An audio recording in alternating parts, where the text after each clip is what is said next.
Aujourd'hui, on va parler des peurs de la délégation et on va parler de ça avec Morgane qui est entrepreneuse aussi et on va essayer de balayer un peu le panel des différentes craintes qui peuvent se soulever quand on envisage la délégation.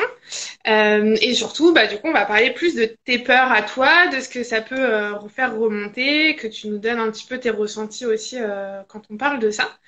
Hmm. Alors, pour ceux qui ont vu, j'ai fait une trilogie la semaine dernière sur les grandes thématiques des craintes qui peuvent être soulevées. Donc, si on a envie de rebondir là-dessus, on peut aussi.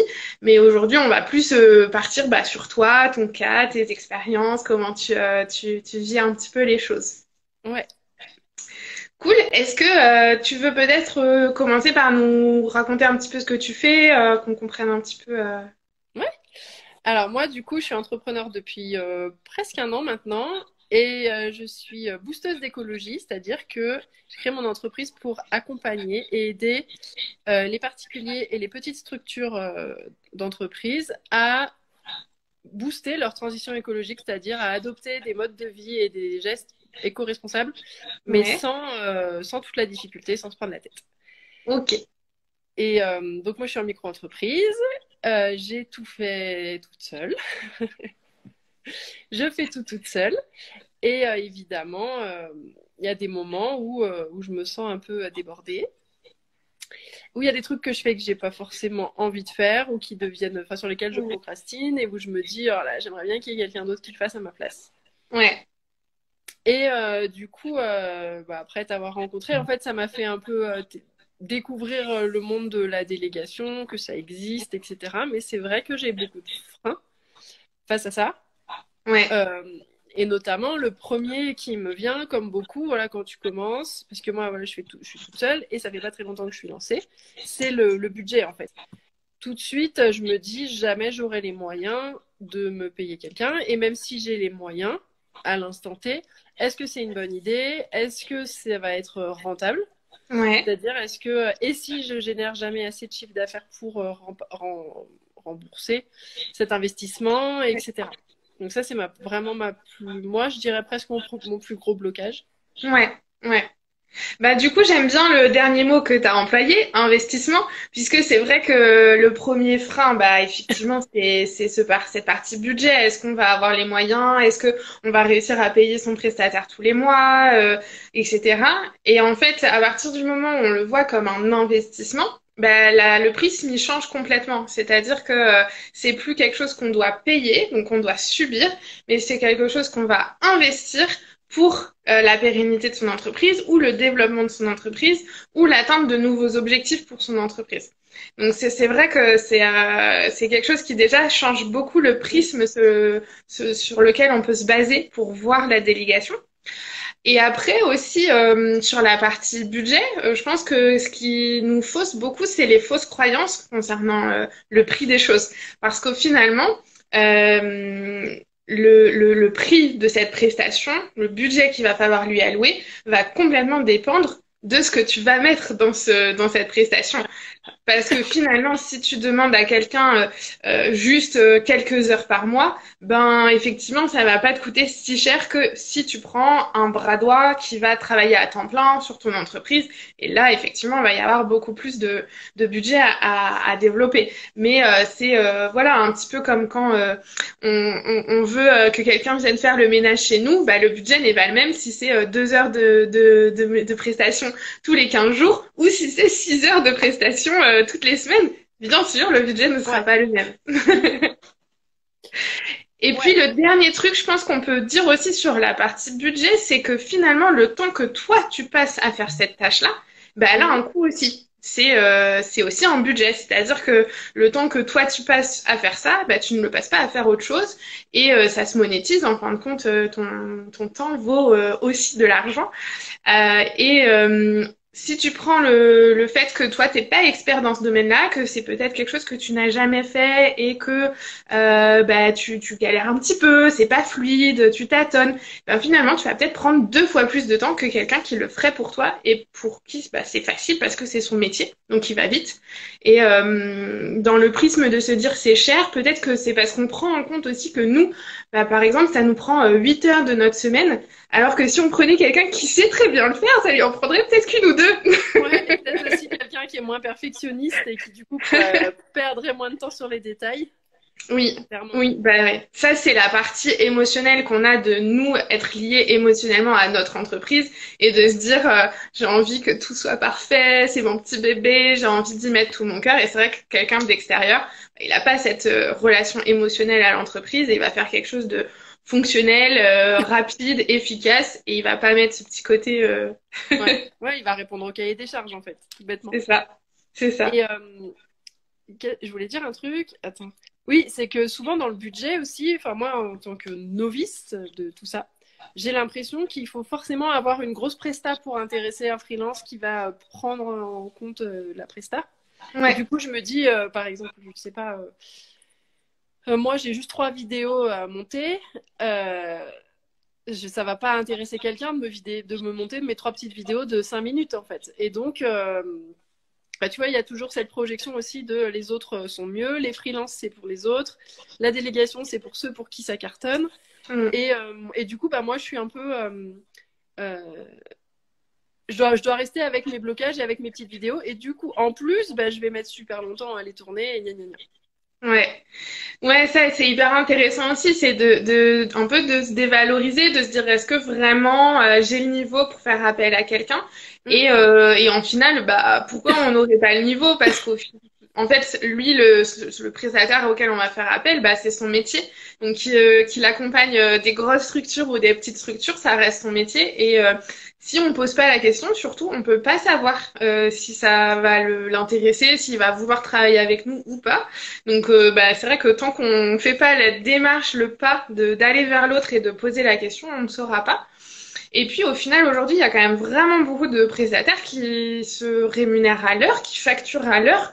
Et donc, au final, pour eux, ben, ce qu'il y a à l'intérieur de cette heure-là, peu importe, et peu importe la volumétrie. Après, bah voilà, vous allez définir ensemble s'il y a 2 heures, 3 heures, 4 heures, et puis il va te facturer à l'heure et le travail sera fait. Et j'ai trouvé un truc aussi hyper intéressant dans ce que tu as dit de c'est que pour les gros. Mais est-ce que si on prenait pas le sujet un peu à l'envers, est-ce que les gros sont pas devenus gros parce qu'ils ont délégué à un moment donné? Oui, sûrement, pas que aussi, je pense, mais oui, en fait, je pense clairement qu'on arrive. Il y a, il y a un stade dans le business où on se dit si je délègue pas, si je me déleste pas de ces petites choses sans valeur ajoutée, je pourrais pas grossir. Clairement, C'est je ça. pense. Moi, je sais que je n'en suis pas là. Et après, bon, c'est peut-être un autre sujet qu'on va aborder après, mais il y a aussi des choses sur lesquelles il faut pas déléguer en fonction de la valeur ajoutée qu'on met dedans. Par exemple, moi, ce que j'imagine peut-être pour l'avenir, c'est que, enfin, moi, mon truc, c'est l'écologie, c'est le Ouais, coaching en écologie. On pourrait se dire qu'à terme, mon idéal, c'est de faire que les coachings en écologie et que j'ai quelqu'un qui gère tout le reste. Bah, ou ouais, quelqu'un ou quelques-uns pluriels. Sauf que la com, par exemple, genre moi, l'image que je renvoie sur un Insta et tout ça, en fait, j'adore le faire. Ça me prend du temps, mais ouais. j'aime le faire. C'est ma personnalité. Et du coup, ai-je vraiment intérêt à déléguer ça? Pas sûr. Non, Enfin, en tout cas, ouais. la question se pose, quoi. Oui, c'est ça. C'est vraiment des questions qu'il faut se poser et de regarder le prisme entre qu'est-ce qui est important, urgent et sur lequel j'ai du mal ou j'ai pas envie et où du coup je procrastine un peu. Qu'est-ce qui est important mais que j'adore et que du coup j'ai envie de continuer de faire. Qu'est-ce que j'ai envie de continuer de faire mais que finalement ma valeur ajoutée dans le truc n'est pas forcément idéale et même si moi j'aimerais bien continuer à le faire, bah peut-être que séparer les tâches en deux, continuer un petit peu de temps en temps quand on a le temps, mais aussi avoir quelqu'un qui s'en occupe de par ailleurs, créer des partenariats comme ça. C'est vraiment des questions qu'il faut se poser à la base avant de se dire, ok, je vais déléguer, je vais prendre telle personne. Oui, mais est-ce que avant ça, on a fait ce cheminement de réfléchir de qu'est-ce qui est important, qu'est-ce qui est urgent, qu'est-ce que je veux déléguer, qu'est-ce que je ne veux pas déléguer, qu'est-ce qui est stratégique pour moi et qu'il faut que je garde à mon niveau, mais qu'est-ce qui est trop chronophage ou trop redondant ou qui m'ennuie et que je n'ai pas envie de faire parce que c'est aussi utiliser la délégation à bon escient avec l'objectif que nous, ça nous fasse du bien et pas que ça nous rajoute de la charge mentale de se dire j'ai délégué ma facturation et ma compta, mais en niveau confiance, je suis moyen et au final, on y pense tout le temps et ça nous a pas du tout déchargé mentalement Ouais, de la charge de la tâche initiale. ouais, carrément. Bah là, d'ailleurs, enfin, moi, je peux te citer un exemple. J'ai franchi le cap ce mois-ci, en mars, de déléguer 2 choses. Et Ouais. d'ailleurs, je vois que Virginie est là, donc elle va sortir son petit mouchoir. J'ai délégué 2 choses. D'une part, j'ai fait appel à une graphiste pour créer des visuels. Ouais. Et d'autre part, j'ai fait appel à Virginie qui est là, qui est business manager et qui m'a fait du montage vidéo, par exemple. Et j'ai eu vraiment 2 expériences hyper différentes là-dessus. Ouais. Les vidéos avec Virginie, c'était hyper. Je lui ai fait confiance, c'était fluide et ça m'a clairement allégé. Mon but, c'était d'arrêter de procrastiner dessus Ouais. parce que j'avais peur de ne pas y arriver. Donc, comme j'ai peur de ne pas y arriver, bah, surtout je commence pas, comme ça je suis sûre que je ne vais Histoire pas de. faire des trucs pas terribles. Euh, et bon, du coup, je lui ai délégué ça. Elle a respecté les timings, elle a respecté ce que je lui ai demandé. J'ai pas été inquiète. Quand j'avais une correction, je l'ai faite, c'était parfait. Et donc là, j'ai Ouais. estimé que j'avais vraiment gagné sur tous les plans. Évidemment, ça m'a coûté de l'argent, Ouais. mais ça m'a acheté de la sérénité et de Exactement. l'efficacité. Ça m'a permis de mener à bout mon projet. Contrario, la graphiste avec qui j'ai travaillé, ça c'est pas que ça s'est mal passé, mais ça a été assez difficile. On avait beaucoup de temps à s'aligner et notamment tous ces trucs de graphisme et tout ça, il faut hyper faire gaffe à la charte graphique, Mm. à l'utilisation que moi je fais de ma propre charte graphique par exemple.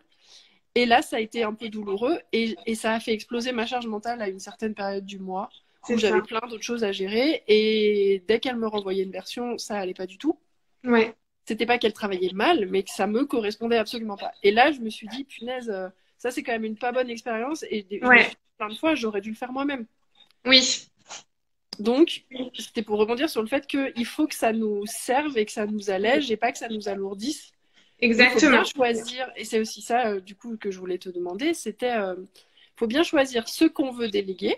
Oui. Et tu as plus ou moins répondu parce que là, ce que tu as dit, ça ressemble à la matrice d'Eisenhower, comme dans la productivité, urgent, pas urgent. C'est Et ça. aussi, à qui on veut le déléguer.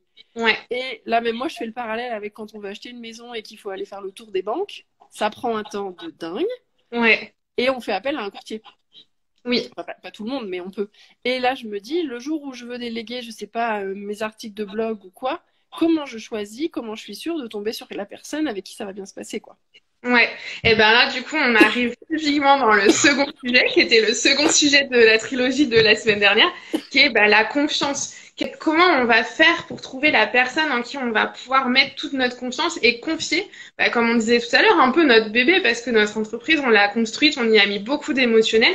Et voilà, comment on va trouver quelqu'un à qui on va pouvoir faire confiance. Et puis, du coup, ça induit aussi plein de questions derrière. Et si ça marche pas, comment je vais faire pour redresser la barre, si je me trompe, comment ça se passe, etc. Alors là, moi, j'ai pas une réponse miracle parce que on est quand même sur de l'humain. Vous êtes deux personnes qui vont collaborer ensemble, donc forcément, dans l'humain, il y a plein de variables non maîtrisables et quelque chose qui aurait pu super bien se passer en début d'année pourrait plutôt mal se passer en fin d'année parce que chacun a ses stress de part et d'autre, parce qu'on a une mauvaise nouvelle personnelle qui est venue nous plomber un peu le moral. Ça, c'est de l'humain. Donc déjà, il faut quand même se rendre compte qu'on va pas travailler avec un robot, qu'on va travailler avec une personne et que chaque personne a des modes de communication différents, chaque personne a besoin de plus ou moins de temps. Enfin voilà, il faut aussi avoir un degré d'adaptabilité. Quand on va déléguer, il faut savoir se dire, ça va peut-être pas être aussi parfait que dans mes rêves les plus fous, mais c'est pas grave. Ça veut pas dire que ça va pas marcher. Hmm.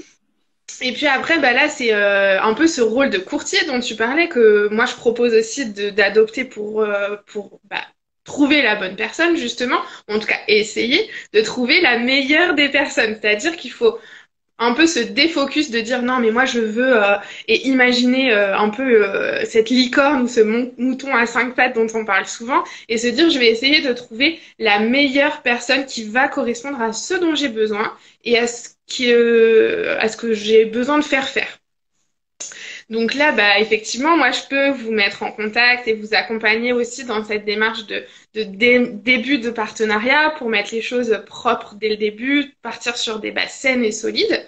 Mais c'est vrai que ça demande quand même un effort, entre guillemets, sur soi, de se dire, OK, aujourd'hui, je passe le pas de déléguer et je sais que va y avoir des impacts dans mon quotidien. C'est-à-dire que peut-être que 1 heure par semaine, il va falloir que j'accorde du temps à cette personne, qu'on fasse un visio ensemble, qu'on discute des plus, des moins, de ce qu'on peut changer, de ce qu'on peut adapter et ainsi aussi bah, construire cette relation parce qu'on peut pas juste prendre un partenaire et puis s'attendre à ce que il sache tout ce qu'il y a dans notre tête et qu'il sache tout faire bien comme on l'avait imaginé. Et non, c'est aussi de la communication et de la mise en place de partenariats. Mais ce qu'il faut vraiment en tout cas pas se bloquer dessus, c'est se dire j'ai fait le mauvais choix, patatras, tout va s'arrêter. En fait, dans la vie, on évolue tous. Donc c'est pas parce que le choix il était bon aujourd'hui qu'il le sera toujours dans 6 mois ou dans un an. Et ça, en fait, c'est juste l'évolution. Et encore une fois, avec de la communication, il suffit bah un peu de redresser la barre sur dire non, mais moi je préférerais comme ci ou je préférerais comme ça. Et puis aussi être capable, 6 mois après, de dire on a fait un super partenariat, mais aujourd'hui j'ai le sentiment que c'est plus qui est en adéquation, soit avec moi, soit avec mes besoins, soit avec l'orientation que j'ai envie d'avoir. Et il est temps de mettre fin à la relation pour partir sur autre chose. Donc finalement, en tout cas à mes yeux, à mon sens, il n'y a pas d'erreur possible, il y a juste des apprentissages. Et effectivement, des fois, il y a des partenariats qui se passent un peu moins bien, mais ça va aussi te montrer tous les points sur lesquels bah, finalement tu pensais que c'était peut-être pas important, bah si, finalement pour toi c'est ultra important. Et la prochaine fois, bah, tu transigeras pas dessus. Ouais, bah déjà moi par exemple, là si je peux te partager ce que j'ai appris de cette collaboration, c'est que maintenant je fais plus attention à mon cahier des charges. Ouais. C'est-à-dire qu'avant j'avais tendance à dire ouais mais je veux un dessin vite fait pour illustrer ça. Sauf que bah, après bah tant pis pour moi si je n'ai pas ce que je voulais. Donc faire un vrai cahier des charges, ça prend du temps mais on en gagne après. Et Ouais. aussi, bah, finalement avec cette personne, ça a été douloureux, mais à la fin elle m'a quand même livré quelque chose qui me convient. Oui. C'est juste que ça a pris beaucoup plus de temps. Donc en fait si je devais, pourquoi pas, je pourrais refaire appel à elle, en fait, parce que maintenant, elle a compris, et tout ce travail qui a été douloureux, mine de rien, il est déjà fait. C'est ça, exactement. Ouais. Donc, il suffira de repartir de ce qu'on a déjà fait, et c'est un énorme pas de gagner. Et puis, il est déjà fait avec cette personne, mais il est déjà fait aussi dans ta tête. C'est-à-dire que même si toi, tu devais bah, partir sur une autre personne, il y a des choses que tu sais mieux expliquer, que tu sais mieux mettre en mots. Il y a des choses sur lesquelles tu vas aller beaucoup plus vite pour arriver à l'objectif que tu veux atteindre, que ça va être plus facile d'expliquer, que ça va être plus facile de mettre en place. Et puis, tu te connais mieux. Tu sais que maintenant, toi, tu communiques plus par, je sais pas, par vocaux. Donc, bah, ça va être un des prérequis que tu vas mettre au prochain prestat, de dire, moi, je fonctionne comme ça. Est-ce que ça te convient ou pas? Et si pas, bah, c'est que c'est pas le bon prestat. Ouais, Donc, ouais, par exemple, moi je sais que la façon dont on se voyait que à distance, hein, j'ai réussi à redresser le tir quand j'ai commencé à faire des looms pour oui, expliquer à la personne, bah, du coup elle m'entendait, et je lui montrais sur mon ordi, voilà, j'aimerais bien un truc comme ci, comme ça, plutôt que d'envoyer plein de liens. Et là, on est devenu efficace et elle a ouais, beaucoup plus pu comprendre ce que je voulais, quoi. ouais, c'est ça. Donc la prochaine fois, je saurais que je peux aborder les choses comme ça. Enfin, moi, voilà, je le vis pas comme un raté. Ouais, C'est tombé un peu au moment où j'avais vraiment besoin d'être soulagée dans de la charge pour ça, et ça m'a pas soulagée, mais j'ai appris pour la suite en tout cas. ouais, c'est ça. C'est qu'il n'y a pas d'erreur, il y a que des apprentissages. Et par contre, je rebondis juste sur ce que tu viens de dire c'est arrivé à un moment où j'avais vraiment besoin d'être déchargée. Ben, certainement parce que du coup, la délégation, elle est arrivée un petit peu tard. Normalement, le meilleur moment pour déléguer, c'est quand on a du temps. Oui, et ben, tu fais très bien d'en parler parce que c'est un autre frein. C'est qu'en général, quand on a du temps, soit on est au top de l'organisation et on a super bien rodé son business, soit c'est qu'on n'a encore pas beaucoup de clients ou des choses comme ça. Et donc, c'est à ce moment-là qu'on ne se projette pas dans la... Exactement. Et Ouais, donc, c'est là, je ça. pense qu'on est tous dedans, hein. Et donc c'est hyper drôle puisque c'est donc le troisième sujet de la trilogie de la semaine dernière. On les a fait mais pile dans l'ordre sans le vouloir. Donc effectivement, le temps c'est vraiment un aspect crucial parce que à la fois pour toi de déléguer au bon moment, c'est ça qui va te faire gagner du temps. Déléguer au mauvais moment, ça va plus avoir tendance à t'en faire perdre que à t'en faire gagner. Mais ça, c'est difficile de se projeter dans la situation, de se dire et si j'étais surmenée, qu'est-ce que je délèguerais? Quand on n'y est pas, c'est hyper difficile. Mais après, ça va aussi être un apprentissage pour toi pour la suite, de se dire, ah oui, effectivement, il faut que je regarde un petit peu à l'avance mes deadlines, etc., pour m'y prendre un peu à l'avance. Ce qu'il faut se dire, c'est quand même un recrutement, en règle générale, ça prend du temps parce qu'il faut effectuer vraiment sa réflexion sur quel est son besoin exact, de quoi je vais avoir besoin comme prestataire. De manière factuelle et pas émotionnelle, de se dire ah oui mais moi le truc qui me saoule le plus c'est les chiffres, alors qu'en fait c'est pas possible de déléguer sa compta aujourd'hui et il vaut mieux voilà, il faut être factuel sur qu'est-ce qui est possible de faire et qu'est-ce qui va vraiment t'aider aujourd'hui. Et puis établir une fiche de poste et puis partir à la recherche d'un prestataire, potentiellement faire des entretiens pour être sûr que le prestataire va matcher avec ce qu'on attend. Tout ça, c'est déjà des choses qui vont prendre du temps. Et puis ensuite, une fois qu'on a trouvé la bonne personne, il y a toute cette partie lancement. Donc on commence à travailler ensemble, mais on va mettre en place nos fondations petit à petit. Et donc nos premières collaborations vont être plus fastidieuses parce qu'il faut qu'on apprenne à se connaître, il faut qu'on apprenne à communiquer, il faut qu'on apprenne à voilà, tous les rituels, faut les mettre en place. Et tout ça, ça va prendre du temps et il faut le prévoir avant d'avoir une efficacité, on va dire, plénière et maximale pour se dire, voilà, quand je lui dis un truc, paf, elle a tout de suite compris ce que je voulais dire et hop, ça va du tac au tac. Et c'est vrai que ce temps-là, il vaut mieux le faire quand on a du temps à accorder à l'autre personne parce qu'on va pas être stressé, on va pas se dire oh là là, il lui faut encore 1 heure de visio, moi je m'en sors pas, il faut encore que je réexplique tout parce qu'en fait on va venir y mettre notre stress et notre frustration et donc ça va biaiser en fait la relation avec notre prestataire qui lui cherche juste à comprendre pour nous délivrer le meilleur des services. Donc c'est vrai que si on peut accorder ce temps-là à la réflexion et à la construction de notre délégation quand on a du temps, ça permet qu'au moment où on sent que ah oui, là j'ai besoin d'être déchargé parce que là ça y est c'est trop, et ben en fait on a déjà quelqu'un en qui on a confiance, avec qui la relation elle est dure et solide et avec qui on se comprend super bien.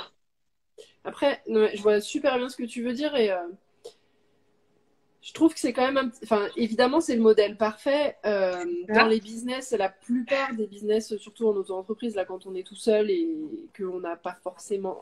Enfin, on peut faire des prévisionnels, hein, mais ça se passe jamais comme le prévisionnel. C'est hyper dur de se dire je vais déléguer ça. Alors, sauf si on dit je serai enceinte en septembre, donc je sais qu'à tel moment de mon congé mat, il faudra lâcher. C'est hyper dur de faire en avance, quoi. Ouais. Alors Et moi, c'est si je hyper dur. reprends. Et pour que tout le monde se déstresse aussi, ça n'arrive à peu près jamais. Genre, je sais pas, ça doit arriver dans 1% des cas, même dans des grosses entreprises qui savent où elles vont, et ça n'arrive jamais. On ne recrute jamais au moment où on en a besoin, on recrute toujours dans l'urgence du dernier moment. Moi, ce que je dis là, c'est de se dire, peut-être avoir fait cette réflexion en amont, au moment où on a du temps, au moment où on est posé, pendant ces CEO Day ou etc. Et effectivement, peut-être aller chercher un prestataire uniquement le moment où on sent que là on en a besoin. Et puis, je le dis aussi pour que on le prenne en compte dans le lancement de cette relation, de se dire ok, là c'est aussi moi qui suis stressée parce que c'est aussi moi qui suis surmenée, c'est aussi moi qui en attends beaucoup.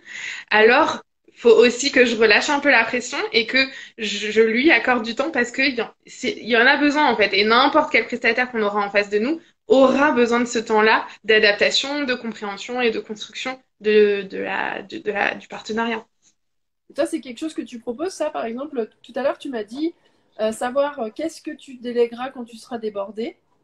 C'est quelque chose, moi, par exemple, je ne saurais pas vraiment répondre toute seule à cette question. Oui. Oui, exactement. Donc là, c'est effectivement quelque chose que je propose, d'avoir ce rendez-vous ensemble, un peu que j'ai appelé un peu rendez-vous stratégique, de pouvoir se poser les questions de base et de pouvoir retirer l'affect qu'on a mis dans notre entreprise et dans son envie de déléguer pour se poser les bonnes questions et construire son besoin de délégation. Et puis moi, je le termine par une fiche de poste. Comme ça, après, on a vraiment tout ce dont on a besoin sous la main pour que le jour, si c'est pas maintenant, mais qu'on a besoin de déléguer, on ait ce qu'il faut pour aller chercher la bonne personne à mettre en place. Ok, ça c'est vraiment, je pense que c'est vraiment une vraie valeur ajoutée. Je l'ai encore jamais vu ailleurs. Et je sais que ça pourrait, je veux dire, ça pourrait m'intéresser quand je serai débordée. Alors, un peu avant, si possible. Mais voilà, moi, dans ma vie d'avant, j'étais en mode pompier tout le temps débordée. Et des fois, je me dis, c'est quand même con de construire une entreprise, de se dire que c'est moi le patron et du coup, je vais pouvoir me laisser tranquille et en fait, me mettre encore plus la pression et d'être encore plus ou même pareil en mode pompier que dans ma vie d'avant, quoi. Exactement. Après, l'avantage, enfin, en tout cas, de ce que moi je propose pour finir de répondre à cette question temps, c'est de pouvoir justement venir faire cet accompagnement.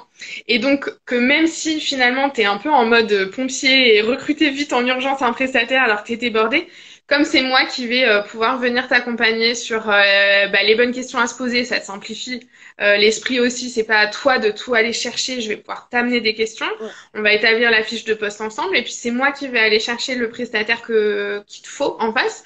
Donc je vais faire passer des entretiens et je vais te présenter que, on va dire, là où une ou deux personnes qui correspondent vraiment à ce dont tu as besoin. Donc toi, c'est pareil, tu économises tout ce temps-là dans ton moment de rush. Et puis, moi, j'accompagne aussi sur la partie lancement, c'est-à-dire construction. Comme ça, effectivement, si je sens que toi, tu es un petit peu stressé et tendu par ta situation de surmenage du moment et qu'il faut faire un peu plus de liens, un peu plus faire monter la mayonnaise pour que ça prenne avec le prestataire, ben, j'apporte toute cette rondeur et on va dire l'huilage à mettre dans les rouages du partenariat pour que ça commence bien et ça prenne entre vous, même si toi, du coup, tu es dans une situation de trop plein de ton côté, mais que ça vienne pas justement gâcher ce lancement de partenariat. Ok. Puisque je sais que on n'est pas dans le monde des bisounours et que on peut pas recruter quand on a le temps et que forcément au moment où on n'a plus le temps, c'est là où on se pose les questions. Bon, on a répondu à la plupart des peurs à la délégation, je pense, hein, au final. Ouais. On a fait le tour. Ouais. Puis en plus, c'est vrai que depuis que je te connais, parce qu'en fait, on se connaît par notre réseau d'entrepreneuses, mais depuis que je te connais, j'ai pas baissé mes exigences, mais baissé ma barre de pression, je sais pas trop comment dire, par rapport à ça. Et maintenant, je me rends compte que c'est pas si cher que ça. Ouais. Que il faut l'anticiper et que c'est pas que pour ceux qui cartonnent et que on peut en avoir besoin quand on est dans le lancement de son entreprise et justement en fait à un moment on l'a dit, je voulais rebondir puis on est parti sur autre chose, c'est que on disait qu'il fallait pas forcément déléguer les choses qui étaient stratégiques pour nous. Et en fait, j'ai envie de dire, bah si, on peut peut-être déléguer justement ce qui est stratégique. C'est-à-dire, je sais pas, il y en a qui délèguent leur page de vente. Si tu as une offre béton, mais que tu sais que tu vas être mauvais à la façon de le vendre, bon, bah délègue ça, en fait. Oui. Alors là, du coup, pour moi, on n'est plus forcément dans le stratégique parce que, en fait, ton offre, toi, tu l'as réfléchie, toi, tu l'as construite et elle est là, la stratégie. Mais par contre, effectivement, faire appel à quelqu'un qui est sur le graphisme pour la bonne présentation ou quelqu'un qui est plutôt sur la rédaction pour avoir une offre percutante dans la présentation. Enfin, tout ça, on peut trouver exactement ce qu'il te faut et ce qui te manque. Mais effectivement, pour moi, on n'est plus dans la stratégie parce que toi, t'as déjà construit toute ta page de vente et tu as juste besoin de la rendre percutante, efficace, attractive, peu importe ce qu'on met derrière. Donc, effectivement, pour moi, là, la stratégie, c'est vraiment toi, le cœur de notre entreprise, dans quelle direction tu l'emmènes et comment tu l'emmènes. Et après, tous les outils que tu vas mettre pour atteindre cet objectif, pour moi, c'est plus du stratégique et tout ça, ça se délègue parce que en fait, c'est tous les petits outils qui vont venir faire avancer ton projet, un peu comme dans les vieux dessins animés où ils mettaient des bouts de bois en dessous d'un truc pour le faire avancer. Et bah exactement pareil. Ce que tu dis, je vois carrément. Bah ouais. si on aborde, voilà, on n'avait pas tout à fait la même définition de C'est ça. stratégie, mais Ouais. oui, Et en pour autant, vrai, on est censé être, nous, le cerveau, enfin, quand on prend sa place d'entrepreneur et pas d'exécutante, ouais. quand on se place en tant que CEO, nous, on réfléchit et après, soit on met en œuvre nous-mêmes, soit on prend quelqu'un pour le faire, mais Ouais. pas se noyer Et, dans, et, dans les... Et pour autant, quand tu vas travailler avec quelqu'un qui a de l'expertise dans son domaine d'activité, il va toujours te faire remonter des choses qui vont te permettre de remettre en question ta stratégie, justement. Parce que eux, ils vont avoir une vision différente et des petites questions qu'un expert va te poser en disant, T'es sûr cette couleur-là? T'es sûr qu'on met ça là? Eh ben, ça va générer plein Ouais, d'infos pour toi qui vont te permettre d'avancer aussi stratégiquement, toi, intrinsèquement, ton entreprise, sans forcément t'en rendre compte. Mais le fait d'avoir des regards extérieurs, des avis d'experts, alors tout de suite, quand on met le mot expert, on a l'impression, encore une fois, qu'on repart, non, il y a que les gros qui peuvent avoir des experts, mais chacun a son expertise. ouais, Chacun a la compétence pour laquelle il est génialissime, c'est un cadre, et tout le monde a des compétences pour lesquelles ben, on galère, on est moins bon, c'est moins notre truc, et ça veut pas dire qu'on n'est pas capable de le faire, ça veut juste dire qu'on est voilà, pas dans sa zone de confort et que bah faut peut-être faire appel à quelqu'un pour qui c'est sa zone de génie et il va pouvoir nous en apporter beaucoup plus que juste cette petite zone de génie en tout à fait. fait. Bah super, je suis ravie d'avoir échangé avec toi cet après-midi. Et Oui, puis bah, pour tous ceux qui ont envie d'avancer dans la délégation, qui ont envie de réfléchir à ce qu'ils peuvent déléguer dans leur entreprise, ou tout simplement bah, où est-ce qu'ils ont envie de grandir et sur quelle zone je peux les aider, ben n'hésitez pas, prenez oui. rendez-vous avec moi. Allez papoter avec Marine, C'est ça, on papote bien chez moi. c'est vrai. Bah merci Morgane pour cet échange cet après-midi. À Merci à toi, bientôt. Marine. Ouais, à bientôt. Ciao. Salut.